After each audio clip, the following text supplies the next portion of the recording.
বন্ধুসকল আজিৰ এই ভিডিঅ'টোত কেইটামান গ্ৰুপ ভাৰ্ব আৰু এই ভাৰ্ব কেইটাৰ অসমীয়া অৰ্থ উল্লেখ কৰা হৈছে। সেইবোৰ হ'ল ব্ৰেক আপ মানে ছুটি হোৱা, ব্ৰেক ইনটু মানে জোৰ কৰি প্ৰকাশ কৰা, ব্ৰেক আউট মানে হঠাৎ আবিৰ্ভাৱ হোৱা, ব্ৰেকডাউন মানে স্বাস্থ্যৰ অৱনতি ঘটা, ব্ৰেক অফ মানে বাতিল কৰা, ব্ৰেক অপেন মানে বল প্ৰয়োগ কৰি খোলা, কেৰি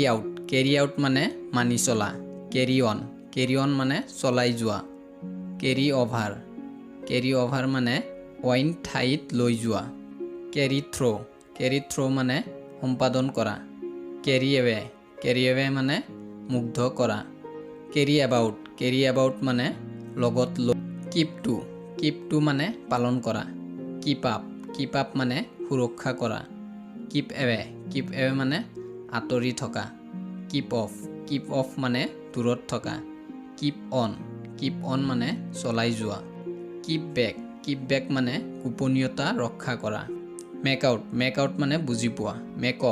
অফ মানে পলায়ন কৰা, মেক অভাৰ মানে হস্তান্তৰ কৰা,